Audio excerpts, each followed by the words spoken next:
The सड़कनामा की video देखने के लिए हमारे चैनल को सब्सक्राइब कीजिए और बेल आइकन को प्रेस कीजिए। नमस्कार, मैं हूं प्रमोद और आप देखना शुरू कर चुके हैं दी-सड़कनामा.com। जिस तरह से पिछले 7-8 दिन से तापमान 40 डिग्री पार जा रहा है, उसी तरह से किसानों की नरमे की फसल है वो झुलस रही है। इस समय मैं आपको तस्वीरें सिरसा ज़िले के गांव मोचीवाली की दिखा रहा हूं, जहां पे किसानों का जो नरमा है लगाया हुआ, उसकी फसल है वो झुलस रही है। हालांकि सिंचाई की गई है, लेकिन उसके बावजूद भी क्योंकि टेम्परेचर पिछले कई दिन से लगातार बढ़ रहा है और इस बढ़ते टेम्परेचर को लेकर के हालांकि किसानों ने इस बार मेड़ बना करके जो नरमा की खेती की है, इससे पानी की कम आवश्यकता होती है नरमा को। इसके बावजूद जो है फसल है वो लगातार झुलस रही है। और किसान कुछ दिन मेरे साथ इस समय किसान हैं भजन लाल, हम इनसे चर्चा करते हैं। सर, जो इससे जो नरमा लगातार जो टेम्परेचर बढ़ रहा है, कितना नुकसान लग रहा है, कितना एवरेज को लेकर के कुछ उत्पादन में भी फ़र्क पड़ेगा इससे? हाँ सर जी, बात ऐसी है कि जो कुल्लों को मेड़ बना के लगाया है, उसके अंदर तो पानी कम लगता है। 2-3 पानी लग जाए तो उसमें नरमे की बढ़ावर है वो भी काफ़ी होती है और नरमा झुलसता भी कम है। जो सिंचाई करके नरमा बोते हैं उसके अंदर बीज भी ज़्यादा लगता है। उसके अंदर लगभग 3 पैकेट बीज लग जाता है, 730 रुपये का 1 पैकेट आता है। उसके बाद में जब ज़्यादा गर्मी पड़ती है और लू चलती है तो उसके अंदर वो नरमा झुलस जाता है। तो झुलसने से खेत है वो कहीं काफ़ी दूर के अंदर नरमे के पौधे हैं वो जल जाते हैं। जलने से कम से कम 7-8 मन की किले की एवरेज है वो कम हो जाती है झुलसने की वजह। हाँ, झुलसने की वजह से हो जाती है जी।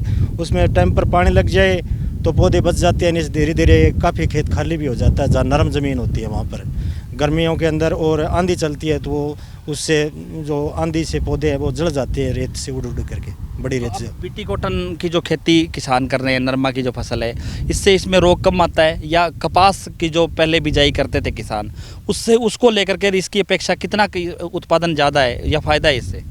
हाँ जी, इससे फ़ायदा तो है। इसके अंदर बीमारी तो कम आती है। बीमारी इसके अंदर थोड़ी मोटी फंगस की आती है और ये तेला चपा ये आती है। तो पैदावार तो इसमें काफ़ी बड़ी है, लेकिन इसमें स्प्रे तो उतनी ही करनी पड़ती है जैसे पहले करनी पड़ती थी, उतनी स्प्रे इसमें करनी पड़ती है। स्प्रे में तो कोई फ़र्क नहीं है। कीटनाशक का छिड़काव उतना ही होता है जितना? हाँ, कीटनाशक तो वैसे जहरी तो कम डालते हैं वैसे, और ट्रेसर वगैरह डालते हैं, कोई दूसरी दवाइयाँ डालते हैं। खर्चा उससे जितना ही पड़ जाता है, फालतू पड़ता है, कम नहीं पड़ता है। हाँ, तो इस बार नरमा के अलावा कपास की भी खेती करी है? हाँ, कपास की भी खेती कर रखी है जी। कपास की यार चौंष्ट बो रखी है, वो ज़्यादा झुलस रही है क्यों वो सरसों के खेत के अंदर बीजी थे। सरसों की बुआई कटाई करने के बाद में उसमें रेज करके और कपास से बोई थी, तो वो कपास है वो ज़्यादा झुलस रही है और उसके अंदर पत्ते भी ज़्यादा छान रखे हैं। तो क्यों उसके अंदर सरसों के पौधे उगे तो कपास के अंदर है जो काफ़ी नुकसान हो रहा है। वो बढ़ावर भी उसने कम किया है, बिल्कुल छोटी खड़ी है। उसको पानी की बहुत ज़्यादा ज़रूरत है। अगर पानी नहीं मिलेगा तो वो झुलस जाएगी सारी।